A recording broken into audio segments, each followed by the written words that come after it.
The Ethiopian Embassy has recently celebrated the 128th anniversary of the victory of the Battle of Adwa.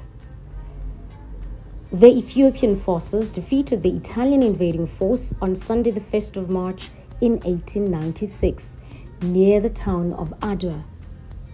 The historic victory thwarted the campaign of the Kingdom of Italy to expand its colonial empire in the Horn of Africa. Ethiopia remains the only African country that has never been colonized by foreign powers. The event was also used to showcase the traditional Ethiopian coffee ceremony. Your Excellency, Dean of Diplomatic Corps, Dean of African Group, His Excellency Andre, and exceptional groups of ambassadors, the representative of respective embassies here in Pretoria. We also extend our welcome to the representatives of the institutional heads, and also we are welcome to invited guests who are here with us to celebrate Adwa 128th. Members of the diplomatic corps who are present here, comrades and friends, distinguished guests, ladies and gentlemen, professors and students, if there are any, Ambassador, I was asking myself the question when I walked in here. I was looking around to see if we have a lot of young people here, and I would like to say, for the young people of not only the African continent, but for the young people of the African continent, it is important for them to know such history. It is important for them to know about the battles and the heroes and heroines who made it through to get us to where we are today. It is with fond memory that the founding father of democratic South Africa, the late President Nelson Mandela, traveled to Ethiopia for 3 months in 1962 to undergo military training using an Ethiopian passport in the name of David Mutsamai. In his autobiography, Long Road to Freedom, Madiba speaks fondly about Ethiopia as a country that inspired him to continue his struggle against apartheid. And may I say, Ambassador and everyone in the room, those steps that Comrade Nelson Mandela took those years were to inspire many, many young people long after the first time he went, and many of those who joined the liberation struggle after 1976,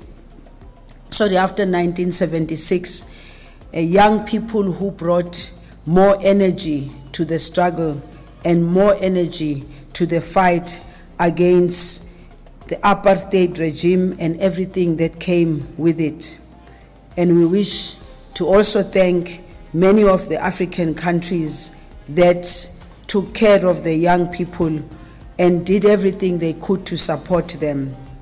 I venture to say, Ambassador, I was one of those young people who were in Angola in 1986, 87, when the freedom of Namibia, one of the conditions for the liberation of Namibia was the withdrawal of Umkhonto weSizwe from Angola, and I happened to be there at the time.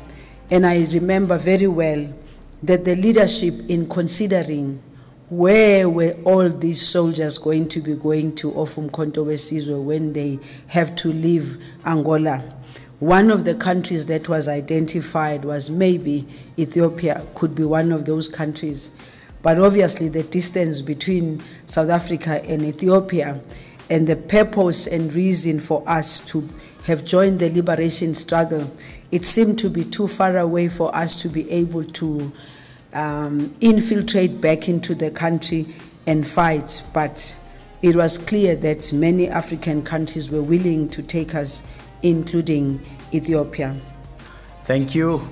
All welcome. So the floor is yours, Ambassador, please.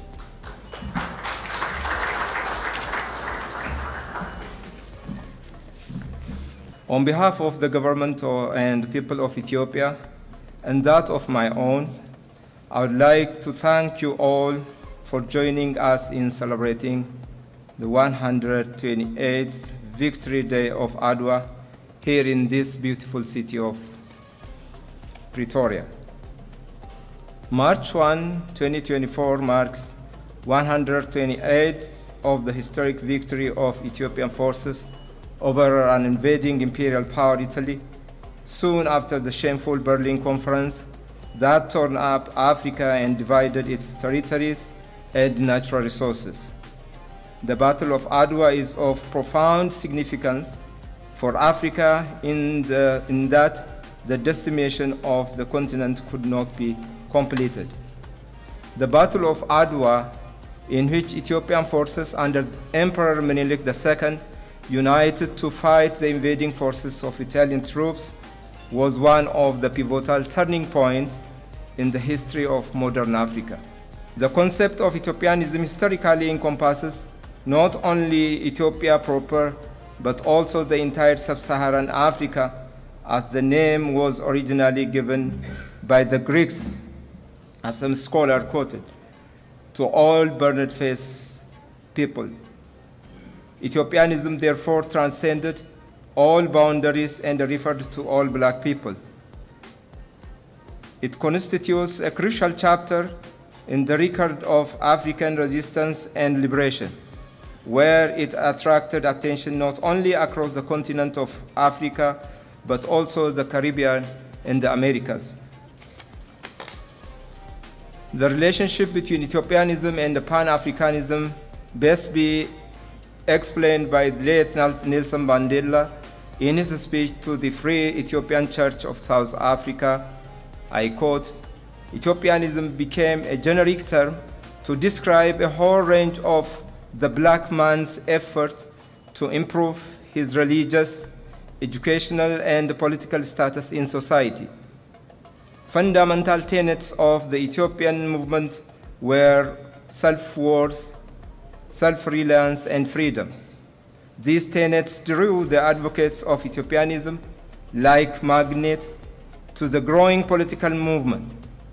That political movement was to culminate in the formation of the ANC in 1912.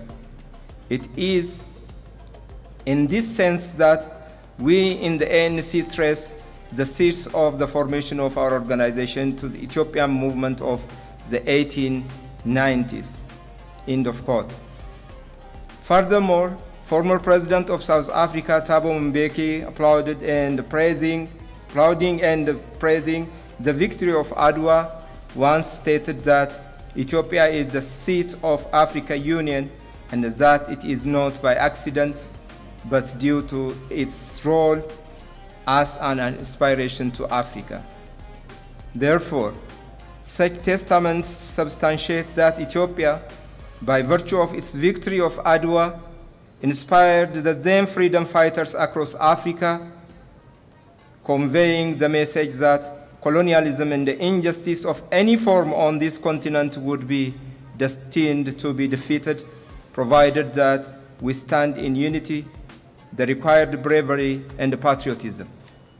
I was representing the government of South Africa today in this very special occasion, and this for us means the struggle of the African people against colonialism started many years ago. And as we all know, Ethiopia is one of those countries that was never colonized.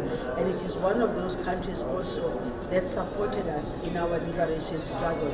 That is why our late President Nelson Mandela was able to travel to Ethiopia at the most critical time for the liberation of South Africa when Umkhonto weSizwe was started. He traveled to Ethiopia where he got his military training. So fast forward from there, we are now in a free, democratic, and non-racial South Africa. So the relationship between South Africa and Ethiopia is even stronger, but under new circumstances altogether of freedom, under circumstances of also still ensuring that the peoples of Africa overall are free, there is economic development, there is peace, there is security.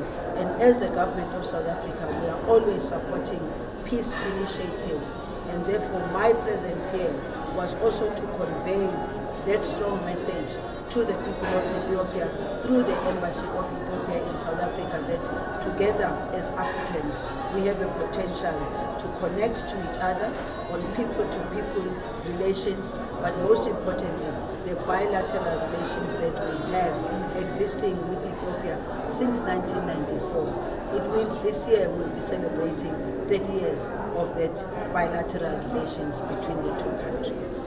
It is important for Africans in general to appreciate the sacrifices that were made by their forebears, who ensured that the struggle against colonialism, the struggle against white domination, the struggle against occupation of the African continent overall must be battles that are understood by young people. It is for this reason that I said in my speech today that young people must understand the Battle of Adwa and be able to connect it to a whole range of other colonial wars that took place from top of Africa to the bottom of Africa, and of course ending with the freedom of South Africa. And therefore it's important for young people to read this history, to appreciate this history, because then they know and they get to understand the battles and the struggles that we have had to go through the entire continent in order for the continent to be free. But connecting it particularly to South Africa, South Africa,